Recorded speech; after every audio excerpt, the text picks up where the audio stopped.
হাদিস শুনেন, আব্দুল্লাহ ইবনে আমির রাদিয়াল্লাহু তাআলা আনহুর বর্ণনা, তিনি বলেন, দান্নি উম্মি রাসূলুল্লাহ সাল্লাল্লাহু আলাইহি ওয়াসাল্লাম ফি বাইতিনা, আমার আম্মা আমাকে ডাক দিয়েছেন। আল্লাহর নবী আমাদের বাসায় ছিলেন, আম্মা আমাকে ডাক দিয়েছেন। ডাক দেওয়ার পর আম্মা আমাকে বললেন, হ্যাঁ তাল উতিকা শাইআন, আব্বু এদিকে আসো, তোমাকে আমি কিছু দিব, এদিকে আসো আব্বু কিছু দিব।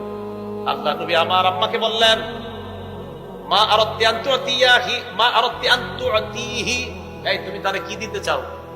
তো কয়, হুজুর উতিহি তামারা, আমি আমার ছেলের খেজুর দিব। নবীজি কয়, সত্যি খেজুর দিবা?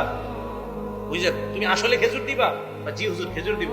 আল্লাহর নবী বললেন, শোনো, আমা আন্নাকি লাউ, দেখেন, আমা আন্নাকি, যদি তুমি মা আতাইতি শাইআ, তোমার ছেলেকে ডাক দেওয়ার পর যদি তুমি কিছু না দিতা, কুতিবাত ইনদাল্লাহি কাযিবা, তোমার নামে আল্লাহর কাছে একটা মিথ্যা কথা লেখা হয়ে যাইত।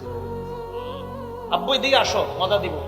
তুমি যদি তোমার ছেলেরে ডাক দেওয়ার পর খেজুর না দিতা, এই যে হাতের মধ্যে কিছু একটা আছে, নবীজি বলে, আমা আন্নাকি লাউ লাম তুতিহি শাইআ, তোমার ছেলেকে ডাক দেওয়ার পর যদি তুমি কিছু না দিতা, তাহলে তোমার নামে আল্লাহর দরবারে একটা মিথ্যা কথা লেখা হয়ে। এখন সত্যি করে বলেন তো, আমাদের সমাজে অনেক ভালো মানুষরা আমরা বাচ্চাদেরকে এইভাবে ধোকাটা আমাদের দ্বারা হয়ে যায়। এটা কিন্তু করবেন না। এখন আপনারা বাচ্চারা মুরগি আর কবুতর রয়ে ধোকাটা দেন। মুরগি জবাই করার জন্য মুরগির এইভাবে ডাক দেন, হাতে আদার, মুরগি মনে করছে সত্যি আদার আছে, বেচারা আসছে, আসার পরে আপনি আদার না দিয়ে ধরে জবাই করছেন, এটা আপনি মিথ্যা মিথ্যা কথা বলছেন। ঠিক আছে? হ্যাঁ, আজকে আপনারা মানে সবাই টেনশনে, কি এডি আপনি কি কইতেছেন আন্তাজি ভাই, আমি তো হাদিস শুনাইতেছি।